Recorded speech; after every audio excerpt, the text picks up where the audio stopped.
Joining me now on the phone is Bill Darcy. He is the CEO of the National Kitchen and Bath Association. Bill, I was talking to some of your members recently. Your members include people like the CEO of Kohler, all the stuff that goes inside the new house that you're building, whether it's the cabinets, it's the counters, it's the appliances, the dishwashers. I asked them, what do you see as one of the biggest headwinds going forward when we see this economy expanding? They all said that they're seeing the price of raw materials go up, like steel, and that they were worried about something like this happening. I can't imagine what their reaction is today, Bill. Yeah, Melissa, exactly. At NKBA, we represent tens of thousands of kitchen and bath industry professionals and hundreds of manufacturers in a $150 billion residential kitchen and bath construction market. I respect what President Trump is hoping to do, to drive domestic jobs. However, just like many of your others have said already, unintended consequences need to be really thought through.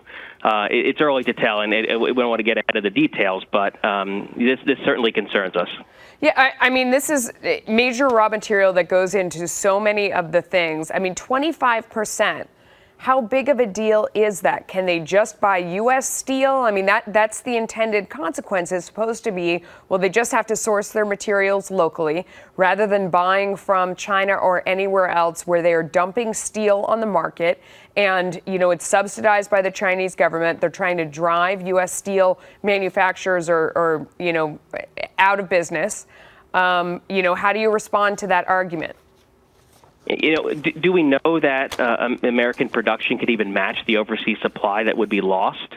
We don't want kitchens and baths to cost more. The market is very healthy right now, and we're seeing a lot of activity. Again, unintended consequences of an employee of a company that's using metal to produce products. We don't want those folks to lose their job so others can get a job. Another argument could be, look, these companies just got a huge tax break. I mean, they just cut the corporate tax rate.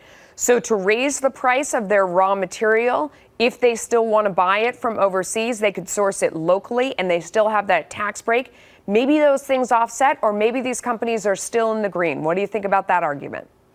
Yeah, maybe they do. And again, I think it's too early to tell. We'd like to see the details of what actually happens, and that will take time to roll out. And just as you said about the market's reaction, it's going to take some time to really understand what the impact of this is.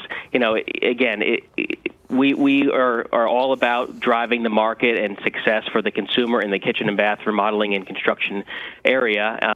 And it's healthy right now, and it's growing. We're really hopeful that there aren't unintended consequences of what President Trump is trying to do. So what are you doing now as you're in charge of this group? You hear something like this. I mean, do you immediately start calling Washington, trying to lobby, trying to get your voice heard? I mean, what are the mechanics of how all of your members respond to something like this?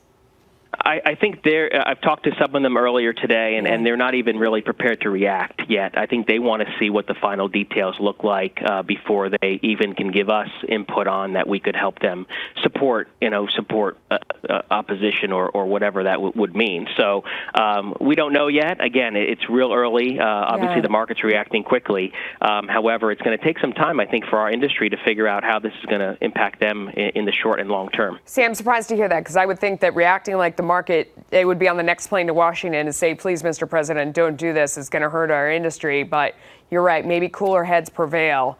Bill, thanks for coming on. We appreciate your input.